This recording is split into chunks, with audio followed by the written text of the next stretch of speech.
जय हिंद दोस्तों, कैसे हो आप सभी लोग। तो फाइनली हम आज से मैथ्स का मॉक टेस्ट स्टार्ट करने जा रहे हैं और ये मैथ्स का मॉक टेस्ट नंबर 1 है। मैंने आपको इसके बारे में सब कुछ ऑलरेडी बता रखा है कि इसकी लैंग्वेज हिंदी और इंग्लिश दोनों होने वाली। बेसिकली क्वेश्चंस हिंदी में रहेंगे, मैं उन्हें इंग्लिश में पढ़ के बता दूंगा और ये मैथ्स से आपको इसमें कोई दिक्कत नहीं होने वाली है। इसके अलावा आपको ये टेस्ट किस टाइमिंग चाहिए आपको ये कमेंट करके बताना है और आपको वीडियो के में ये बताना है कि आपके 25 में से कितने सही हुए, ठीक है।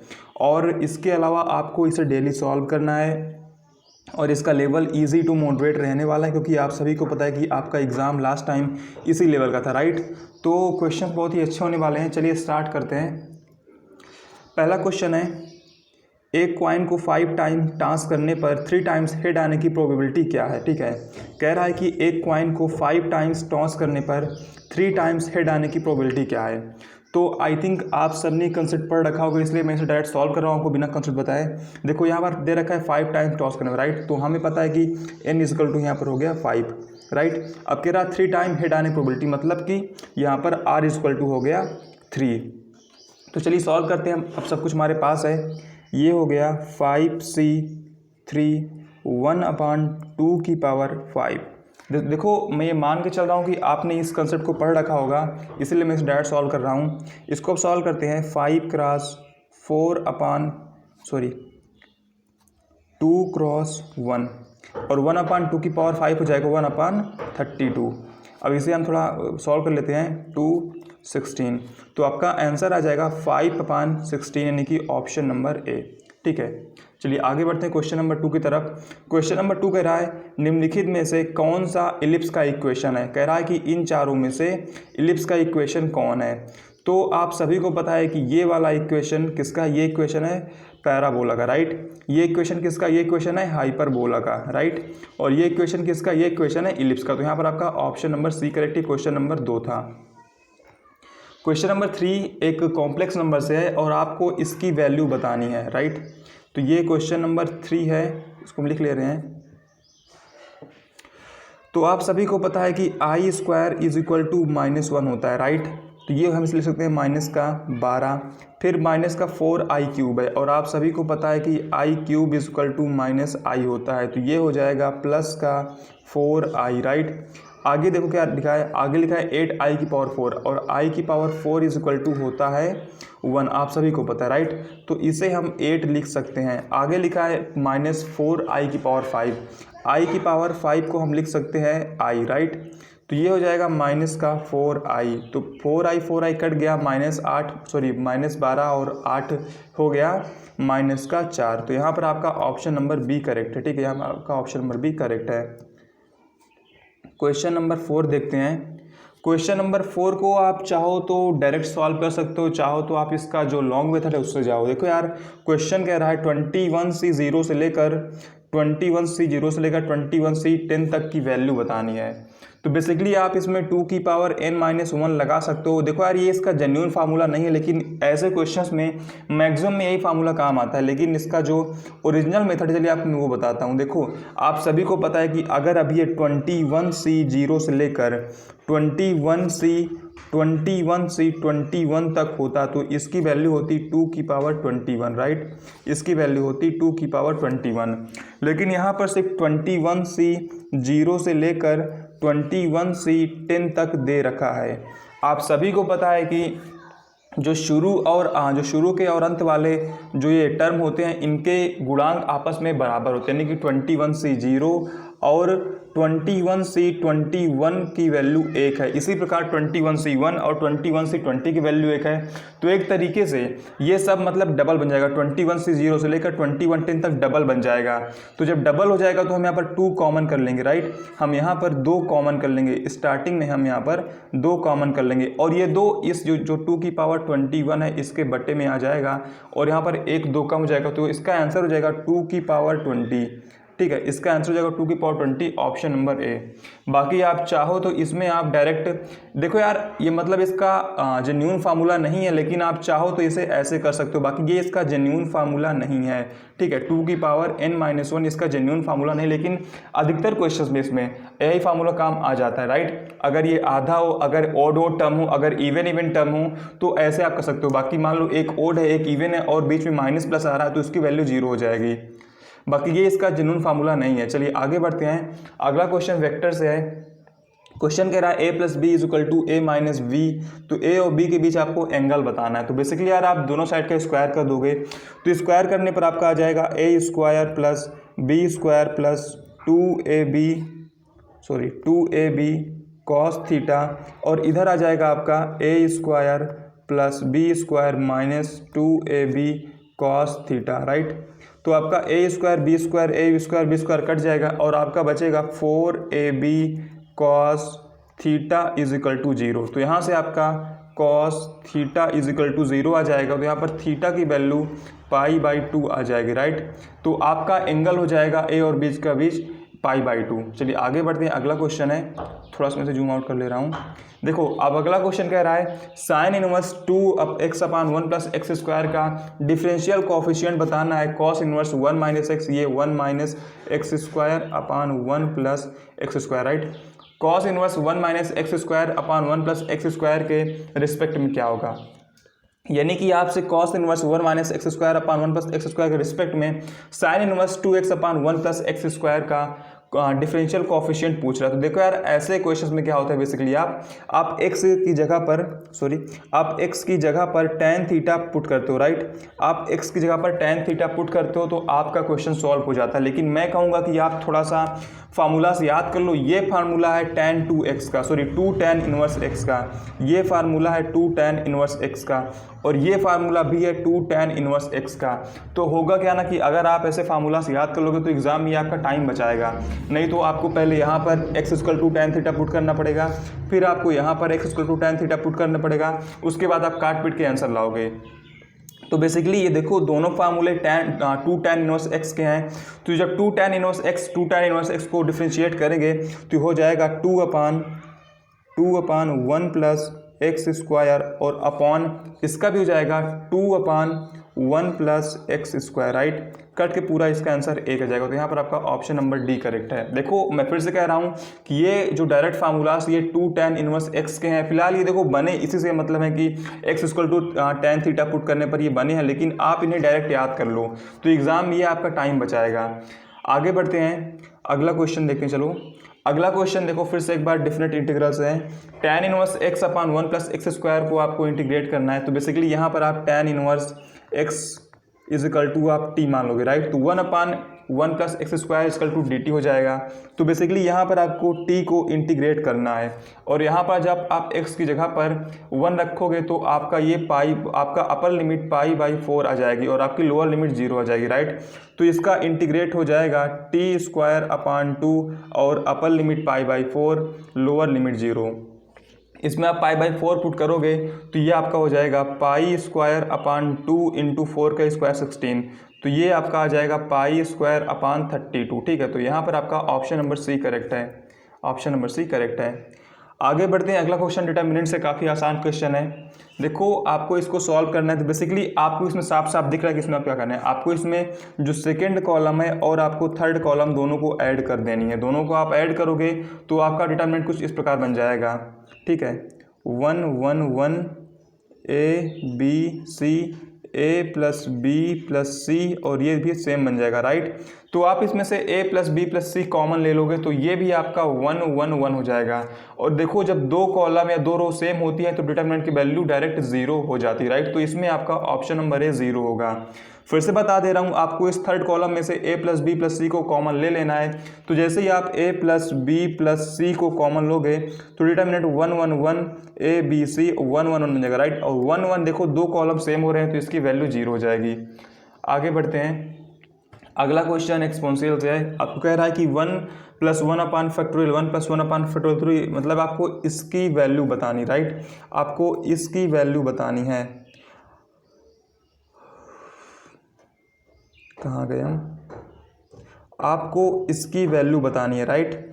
तो देखो बेसिकली आप सभी को पता है कि ये मतलब डायरेक्ट फार्मूला है, फिर भी अगर आपको नहीं आता है तो आप सभी को e की पावर x का आपको e की पावर x का एक्सपोनेंशियल आई थिंक याद होगा। आप सभी को पता है ये होता है x प्लस एक्स ये होता है 1 plus x upon factorial 1 plus x square upon factorial 2। आपका ये ऐसे ऐसे आगे बढ़ता है, राइट। तो आप इसमें x की जगह पर 1 पुट कर दोगे, आप इसमें x की जगह पर 1 दोनों साइड पुट कर दोगे, तो ये आपका आगे बन जाएगा 1 प्लस 1 अपान फैक्टोरियल 1 प्लस 1 अपान प्लस 1 अपान फैक्टोरियल 2 प्लस 1 अपान फैक्टोरियल 3। आपका ये ऐसे देखो आगे बढ़ जाएगा, राइट। तो इस साइड आपका ई आ जाएगा, तो बेसिकली ये ई का बन जाएगा आपका एक्सपोनेंशियल। तो यहाँ पर आपका ऑप्शन नंबर डी करेक्ट है। देखो फिलहाल ये तो आपका डायरेक्ट फार्मूला है, आपको याद होना चाहिए ये किसका एक्सपोनेंशियल है। ये बेसिकली मैंने आपको इसको सॉल्व करके बता दिया, लेकिन आपको इसको डायरेक्ट याद रखना है, ठीक है। एग्जाम स्पेशली नेवी में यहाँ से क्वेश्चन बन जाते हैं, तो आपको इसको डायरेक्ट याद रखना है। आगे बढ़ते हैं। अगला क्वेश्चन कह रहा है किसी राउंड टेबल के चारों तरफ 6 मैन को कितने तरीके से बैठा सकते हैं, ठीक है। कोई राउंड टेबल आपको दिखा दे रहा हूं मैं,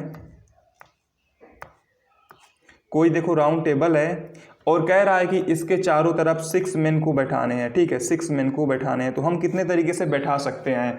तो बेसिकली आप सभी को पता है कि कोई राउंड टेबल, तो पहले हमें किसी एक को फिक्स करना पड़ेगा, तो इसका फार्मूला हो जाता है n-1 फैक्टोरियल, राइट। तो 6 है तो 6 - 1 फैक्टोरियल 5, और फैक्टोरियल 5 की वैल्यू होती है 120। तो यहाँ पर आपका ऑप्शन नंबर ए करेक्ट है। चलिए आगे बढ़ते हैं। अगला क्वेश्चन आपका सेक एक्स का इंटीग्रेशन पूछ रहा है। तो देखो यार इसको आपको याद रखना पड़ेगा, sine cos tan cot sec cosec, आपको इन छहों का याद रखना पड़ेगा। तो आई थिंक आप सभी को याद होगा। तो यहाँ पर इसका ऑप्शन नंबर बी होगा। यहाँ पर ये पाई नहीं, यहाँ पर ये एक्स की जगह पर एक्स होगा, ठीक है। ये एक्स होगा π/4 प्लस x/2, ठीक है। तो यहाँ पर आपका ऑप्शन नंबर बी करेक्ट है। अगर इसमें ये sec x plus tan x होता तो ये भी सही होता, लेकिन ये देखो इसमें माइनस दे रखा है और ये गलत, right. Log sec x plus tan x होता, लेकिन यहाँ पर log sec x minus tan x है, तो ये आपका राइट नहीं है। आपका यहाँ पर ऑप्शन नंबर बी करेक्ट है। यहाँ पर आपका एक्स होगा, ठीक है। ये पाई नहीं, यहाँ पर आपका एक्स होगा। आगे बढ़ते हैं। अगला क्वेश्चन थोड़ा सा अच्छा है, कॉम्प्लेक्स नंबर से है। कह रहा है इक्वेशन x - 1 का होल क्यूब प्लस 8 = 0 के इक्वेशन रूट क्या है। तो देखो आपको इसके रूट निकालने के सिंपली आप x - 1 की पावर 3 = -8 हो जाएगा, -8 हो जाएगा। तो x - 1 ये हो जाएगा माइनस का ये आपको हो जाएगा 2, ठीक है। ये आपको हो जाएगा 2 और माइनस का 1/3, राइट। तो आप सभी को पता है कि 1 के 3 रूट होते हैं, -1 - ओमेगा -ओमेगा², राइट। तो यहाँ पर बेसिकली आगे 2 है, तो इसके रूट बन जाएंगे -2 ओमेगा -2 ओमेगा²। और आपके ये जो 1 है ये इधर ट्रांसफर होगा, तो ये थोड़ा सा और सॉल्व करने पर बन जाएगा -1 - 2 ओमेगा 1 - 2 ओमेगा²। तो यहाँ पर आपका ऑप्शन नंबर बी करेक्ट है। आगे बढ़ते हैं। अगला क्वेश्चन कह रहा है 2x + 3y - 4z की पावर n के प्रसार में एक्सपोनेंशियल में नंबर ऑफ टर्म कितने, मतलब कह रहा है कि इसमें नंबर ऑफ टर्म कितने हैं। तो बेसिकली आप सभी को पता है कि अगर a + b + c की पावर n है, तो इसमें नंबर ऑफ टर्म होते हैं n+1 n+2/2, राइट। तो यहाँ पर आपका ऑप्शन नंबर सी करेक्ट है, n+1 n+2/2। आगे बढ़ते हैं। अगला क्वेश्चन कह रहा है y = sin inverse 1 - x² 1 + x² है, तो dy/dx की वैल्यू क्या होगी। तो बेसिकली आपको इसमें भी tan मानना पड़ेगा x की जगह पर, ठीक है। आप x की जगह पर tan थीटा मानोगे, तो यहाँ से आपको ये भी देखना है कि थीटा = यहाँ से आपका आ जाएगा tan इनवर्स x, ठीक है। यहाँ से आपका थीटा = tan इनवर्स x आ जाएगा। तो यहाँ पर ये हो जाएगा 1 - tan square theta upon 1 + tan square theta. तो ये फार्मूला बन जाएगा cos 2 थीटा का, राइट। तो यहाँ पर हम इसे सॉल्व करते हैं, sine inverse cos 2 theta, right. तो इसको आप साइन के फॉर्म में चेंज करने के लिए इसे हम π/2 - 2 थीटा कर देंगे, राइट। तो यहाँ से आपका साइन और साइन कट जाएगा, तो ये बेसिकली आपका π/2 - 2 थीटा बचेगा। और जब आप इसे देखो, और थीटा की वैल्यू यहाँ से आप दिख रही है कि tan इनवर्स x है, राइट। थीटा की वैल्यू आपकी tan इनवर्स x है। तो जब हम इसे डिफ्रेंशिएट करेंगे तो ये देखो π/2, थोड़ा सा मैं चेंज कर रहा हूँ कलर, आपका पाई बाई 2 जीरो हो जाएगा, और -2 और ये कितना, ये tan इनवर्स एक्स, राइट। तो ये हो जाएगा -2/1 प्लस एक्स स्क्वायर, राइट। तो यहाँ पर आपका ऑप्शन नंबर ए करेक्ट है, -2/1 प्लस एक्स स्क्वायर। अगर समझ में नहीं आया तो मैं आपको फिर से बार बता दे रहा हूँ। देखो यहाँ पर बेसिकली आपको x की जगह पर tan थीटा मानना है, तो ये हो जाएगा 1 minus tan square theta upon 1 plus tan square theta, और ये फार्मूला होता है cos 2 थीटा का। तो हो जाएगा ये sine inverse cos 2 theta, sine inverse cos 2 theta. अब आप इसको सॉल्व कर लो, आपका आंसर आ जाएगा, राइट। आगे बढ़ते हैं। देखो अगला क्वेश्चन फिर से डिफरेंशिएशन से है, कह रहा है y इज इक्वल टू ई की पावर x प्लस ई की पावर x प्लस ई की पावर x। देखो ये इनफाइनाइट टर्म तक जा रहा है, राइट। और ऐसे क्वेश्चन में आपको क्या करना होता है, जहां पर आपकी सीरीज टूटे वहीं पर से आपको उसे y मानना होता है, राइट। तो हम इसे कर देते हैं y इज इक्वल टू ई की पावर, देखो x के बाद देखो यहाँ सीरीज टूटे, राइट। तो x प्लस वाई। अब बेसिकली आपको दोनों साइड लॉग ले लेना है, तो log y is equal to, देखो ये देखो लॉग ई की पावर x प्लस वाई होगा, राइट। तो ये x प्लस वाई आगे आ जाएगा, ठीक है। तो यहाँ पर हो जाएगा x प्लस वाई, और लॉग ई की वैल्यू 1 होती है, ठीक है। लॉग ई की वैल्यू 1 होती है, तो हम इसे नहीं लिखेंगे। अब देखो इसे आपको डिफ्रेंशिएट करना है, तो ये आपका हो जाएगा 1/y dy अपान dx, इधर हो जाएगा 1 प्लस dy/dx, राइट। तो बेसिकली अब आप इसे सॉल्व कर लोगे, तो जैसे ही हम इस dy/dx को इधर ट्रांसफ़र करेंगे तो ये हो जाएगा 1 minus y minus 1 dy/dx is equal to 1, right. थोड़ा सा आई थिंक क्लैरिटी आपको नहीं मिली, थोड़ा सा मैं इसे इरेज कर दे रहा हूँ ताकि आपको क्लैरिटी मिल जाए। देखो तो ये हो जाएगा, जब हम इसे सॉल्व करेंगे 1 अपान वाई अपान 1 को, तो 1 minus y upon y d y upon d x is equal to 1 हो जाएगा। तो इसको अब हम इधर ट्रांसफर करते हैं, तो ये आपका बन जाएगा y अपान 1 माइनस वाई, राइट। तो यहाँ पर आपका ऑप्शन नंबर बी करेक्ट है।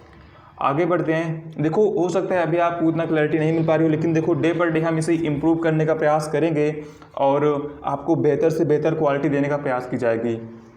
कह रहा ए और बी दो व्युत्क्रमणीय मैट्रिक्स हैं, तो ए बी के व्युत्क्रम का मान क्या है। देखो बेसिकली इंग्लिश वाले भाइयों इसमें क्या कह रहा है, इसमें कह रहा है कि ए बी का इनवर्स पूछ रहा है, ठीक है। ए बी का इनवर्स पूछ रहा है, तो आप सभी को पता है कि ये मैट्रिक्स का क्वेश्चन है और इसका ए बी की प्रॉपर्टी मतलब इसकी प्रॉपर्टी होती है B inverse A inverse, right. तो यहाँ पर आपका ऑप्शन नंबर डी करेक्ट है, ना कि ऑप्शन नंबर सी है नहीं, राइट। यहाँ पर आपका ऑप्शन नंबर डी होगा। ये मैट्रिक्स की प्रॉपर्टी होती है, इसको आपको पढ़ लेनी है। देखो यार मैट्रिक्स एयरफोर्स नेवी दोनों का फेवरेट है, और एयरफोर्स तो यहाँ से 2 से 3 क्वेश्चन बनाता है, तो आपको इन्हें अच्छे से पढ़ लेना है। आगे बढ़ते हैं। अगला क्वेश्चन लिमिट्स है ई की power x minus E cube अपान एक्स माइनस 3 का आपको आंसर बताना है। देखो आप सभी को पता है कि बेसिकली आप इसको एल हॉस्पिटल लगाओगे तो आपको इसको केवल एक बार डिफ्रेंशिएट करना पड़ेगा। तो ई की पावर एक्स का डिफ्रेंशिएशन ई की पावर एक्स हो जाएगा, माइनस इसका 0 हो जाएगा, एक्स का 1 3 का 0, राइट। अब देखो x टेंस टू 3 है, तो यहाँ पर आप 3 पुट कर दोगे तो ई की पावर 3 हो जाएगा। तो यहाँ पर आपका ऑप्शन नंबर सी करेक्ट है। आगे बढ़ते हैं। साइन रूट एक्स का अवकलन यानी कि डिफरेंशिएशन क्या होगा, साइन रूट एक्स का डिफरेंशिएशन क्या होगा। तो बेसिकली साइन रूट एक्स का पहले हम करेंगे तो ये हो जाएगा कॉस रूट एक्स, उसके बाद रूट एक्स का करेंगे तो हो जाएगा 1 अपान 2 रूट एक्स, राइट। तो फार्मूला तो मतलब आंसर आपका हो जाएगा कॉस रूट एक्स अपान 2 रूट एक्स। यहाँ पर देखो रूट एक्स होगा, ठीक है। यहाँ पर आपका रूट एक्स होगा, 2 नहीं, ठीक है। यहाँ पर आपका रूट एक्स होगा, तो कॉस रूट एक्स अपान 2 रूट एक्स। तो यहाँ पर आपका ऑप्शन नंबर ए करेक्ट है। आगे बढ़ते हैं। अगला क्वेश्चन सेट से है, कह रहा है कि a is equal to 1 to कोई सेट है, तो a का पावर सेट क्या होगा, ठीक है। a का पावर सेट क्या होगा, घात समुच्चय मतलब होता है पावर सेट, राइट। तो a का पावर सेट कह रहा है, तो बेसिकली आप सभी को पता है कि पावर सेट क्या होता है। पावर सेट होता है कि किसी सेट के एलिमेंट से बना हुआ एक नया सेट, राइट। और पावर सेट में कितने एलिमेंट होंगे उसका फार्मूला होता है 2 की पावर n, ठीक है। 2 की पावर n मतलब कि जितने एलिमेंट हैं ये इसकी 2 की पावर हो जाएगी। तो आपको करना क्या है, बेसिकली आप सभी को पता है कि किसी भी सेट के सभी एलिमेंट से बना सेट, तो सभी सेट में रिक्त समुच्चय यानी कि इम्पटी सेट भी होता है, राइट। तो सभी सेट में फाई भी होता है। तो यहाँ पर आपका ऑप्शन नंबर डी करेक्ट है, फाई 1 2 1 2, राइट। देखो 2 की पावर जब हम 2 रखेंगे तो इसमें कितने टर्म होंगे, 4 टर्म होंगे। तो आप इसको फिलहाल ये आपको आता होगा। आगे बढ़ते हैं। अगला क्वेश्चन कह रहा है f x equal to 1 minus x upon 1 plus x. तो एफ इनवर्स एक्स का प्रांत यानी कि डोमेन क्या है, ठीक है, प्रांत मतलब डोमेन होता है। तो बेसिकली सबसे पहले इसमें आपको एफ इनवर्स एक्स निकालना है। जब आप एफ इनवर्स एक्स निकालोगे तो फिर से यही आ जाएगा 1 minus x upon 1 plus x. मैं आपको दिखा दे रहा हूँ सॉल्व करके। देखो सबसे पहले आपको इसमें y मानना पड़ेगा। y is equal to 1 minus x upon 1 plus x, right. इसको हम क्रॉस मल्टीप्लाई करते हैं तो y plus x y is equal to 1 minus x. इसको हम आगे सॉल्व करते हैं तो हम इस x को इधर ट्रांसफर करेंगे और इस y को इधर, राइट। तो ये हो जाएगा x, देखो अब कॉमन कर लेते हैं, x 1 प्लस वाई और इधर हो जाएगा 1 माइनस वाई। तो आप देख सकते हो x इज इक्वल टू आ गया 1 माइनस वाई अपान 1 प्लस वाई, राइट। और यही वैल्यू है f इनवर्स x की, ठीक है, यही वैल्यू है f इनवर्स x की, यही वैल्यू है f इनवर्स x की। तो अब आपको इसका डोमेन बताना है, तो इसका डोमेन बेसिकली इसकी रेंज हम निकाल लेंगे। तो आप सभी को पता है कि यहाँ पर सभी इसकी डोमेन सभी रियल नंबर होगी एक्सेप्ट 1, क्योंकि अगर आप यहाँ पर -1 रखते हो तो इसकी वैल्यू इनफाइनाइट बन जाएगी, राइट। तो यहाँ पर इसकी सभी रियल वैल्यू हो गई एक्सेप्ट -1, तो यहाँ पर इसका ऑप्शन नंबर बी करेक्ट है। आगे बढ़ते हैं। अगला क्वेश्चन कह रहा है कि आपको इसका डिग्री और ऑर्डर बताना है, आपको इसका ऑर्डर और डिग्री बताना है। तो आप सभी को बेसिकली पता है कि जिसकी मैक्सिमम डिग्री होती है और सॉरी जिसकी मैक्सिमम ऑर्डर होती है हम उसी की डिग्री भी लेते हैं, राइट। देखो ऑर्डर का मतलब होता है कोटि, डिग्री का मतलब होती है घात। तो जिसकी मैक्सिमम डिग्री होती ऑर्डर होता है हम उसी का डिग्री भी लेते हैं, राइट। देखो यहाँ पर मैक्सिमम डिग्री 3 है इसकी, तो हम इसी का मैक्सिमम यार मैं बाबा देखो उल्टा बोल दे रहा हूँ। देखो इसकी मैक्सिमम ऑर्डर 3 है तो हम इसकी डिग्री भी लेंगे, राइट। तो इसकी डिग्री 1 है तो इसका हो जाएगा 3, 1। तो ऑप्शन नंबर बी करेक्ट है, 3, 1, राइट। यहाँ पर आपका ऑप्शन नंबर बी करेक्ट है, 3, 1। फिर से आपको बता दे रहा हूँ जिसकी मैक्सिमम ऑर्डर होता है आप उसी की डिग्री भी लेते हैं, राइट। तो यहाँ पर देखो मैक्सिमम ऑर्डर इसका है तो हम इसका लेंगे। आगे बढ़ते हैं। अगला क्वेश्चन कह रहा है कि sequence a n equal to n square upon 2n का फिफ्थ टर्म क्या है, ठीक है। ये कोई सीक्वेंस है, आपको इसका फिफ्थ टर्म बताना है। तो ये बहुत ही आसान क्वेश्चन है। तो बेसिकली इसमें आप क्या करना है, आपको n की जगह पर 5 रख देना है, पुट कर देना है। तो a5 इज इक्वल टू हो जाएगा 5 के स्क्वायर 25 और अपॉन 2 की पावर 5। तो 2 की पावर 5 अभी हमने शुरू में बताया था 32 होता है, तो 32 हो जाएगा। तो यहाँ पर आपका 25/32 ऑप्शन नंबर बी में, तो ऑप्शन नंबर बी करेक्ट है। आगे बढ़ते हैं और क्वेश्चन नंबर 23 कह रहा है लाइन x प्लस वाई और x माइनस वाई के बीच एंगल बताइए। और यही सेम क्वेश्चन नेवी में 2017 में 2019 में सितंबर वाले एग्जाम में पूछा गया था। सेम क्वेश्चन आया था नेवी के एग्जाम में 2019 में पूछा गया था। तो चलिए क्वेश्चन सॉल्व करते हैं। देखो आपको साफ साफ दिख रहा है, पहली बात तो दोनों लाइन परपेंडिकुलर है। अगर फिर भी आपको समझ में नहीं आ रहा तो आप इनका बेसिकली दोनों का एम निकालो, यानी कि दोनों की प्रवणता यानी कि दोनों की स्लोप निकाल लो। तो m1 इज इक्वल टू हो जाएगा -1 और m2 निकालोगे तो m2 इज इक्वल टू हो जाएगा +1, राइट।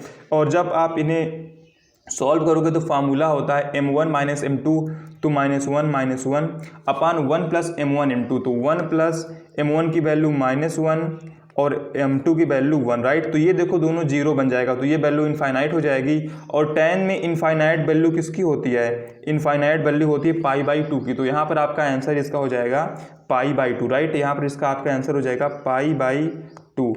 तो यहाँ पर π/2 किसी में नहीं, चलो हम इसे π/2 कर ले रहे हैं। तो यहाँ पर आपका π/2 ऑप्शन नंबर ए करेक्ट, ठीक है। इसका आपका आंसर होगा π/2 option number A. Same question navy के एग्जाम में पूछा गया था, आप देख सकते हो दोनों परपेंडिकुलर है। देखो इसको सॉल्व करने की जरूरत थी ही नहीं, दोनों ऑलरेडी दिख रहा है परपेंडिकुलर है, एक ऐसी है तो एक ऐसी है, ठीक है। और देखो एंगल बन गया π/2। चलो आगे बढ़ते हैं। अगला क्वेश्चन थोड़ा सा सर्कल से है। कह रहा किसी सर्कल के डायमीटर के छोरों का नियामक 2, 3 और 3, 2 हो तो उस सर्कल का इक्वेशन क्या होगा, राइट। तो आपको दिखा दे रहा हूं मैं, कोई सर्कल है मान लो ये, और ये इसका मान लिया डायमीटर है, ठीक है। चलो परफेक्ट बन गया, ये इसका डायमीटर है। तो कह रहा है कि इनका जो नियामक है, नियामक मतलब कि यहाँ पर पॉइंट कितना है, यहाँ पर है 3, 2 और इस साइड कितना है, इस साइड है 2, 3। तो कह रहा है इस सर्कल का इक्वेशन क्या होगा। बेसिकली आप सभी को फार्मूला पता होगा इसका क्या होता है। इसका फार्मूला होता है, मैं आपको बता दे रहा हूँ, इसका फार्मूला होता है x माइनस x1 तो x minus 2, x minus x2 तो x minus 3 plus y minus y1 तो y माइनस 3 और y माइनस y2 तो y माइनस 2, राइट। इसको सॉल्व करते हैं तो x स्क्वायर हो जाएगा और माइनस 3x माइनस 2x, और इसको सॉल्व करेंगे तो y प्लस y स्क्वायर हो जाएगा। फिर इसको मल्टीप्लाई करेंगे तो माइनस 2y, इससे करेंगे तो माइनस 3y, और फिर ये दोनों हो जाएगा 3 2 6, राइट, तो प्लस 6। और देखो यहाँ पर हम इन दोनों को मल्टीप्लाई करना भूल करते हैं, हो जाएगा 6। तो बेसिकली थोड़ा सा फिर से एक तरीके से जलेबी बन गई है। तो इसको हम सॉल्व करते हैं, देखो x स्क्वायर हो जाएगा plus y square, right, minus 3 2 minus 5x, और ये 3 2y तो माइनस 5y, और ये 6 प्लस 12, राइट। तो यहाँ पर आपका कौन सा ऑप्शन है? ऑप्शन नंबर बी करेक्ट है। X square plus y square minus 5y minus 5x minus 5y plus 12, तो यहाँ पर आपका ऑप्शन नंबर बी करेक्ट है। और ये आज का लास्ट क्वेश्चन नंबर 25 है, और इसका आंसर आपको कमेंट करके बताना है। लिमिट है 0 से लेकर 1 तक, x की पावर 1/3 प्लस 1 का स्क्वायर है। आपको इसका इंटीग्रेट करके आपको इसकी वैल्यू बतानी है। आपके ऑप्शंस हैं A B C D, तो आपको इसकी वैल्यू कमेंट में कमेंट करनी है। देखो बेसिकली आप पहले इसका होल स्क्वायर तोड़ देना, तो ये बहुत ही आराम सॉल्व हो जाएगा। इसको आपने खुद से सॉल्व करना है और इसकी जो भी वैल्यू आपको कमेंट करना है, प्लस आपको बताना है कि आपके 25 में से कितने सही हुए। तो आई होप आपको पसंद आएगा। जय हिंद, जय भारत, वंदे मातरम।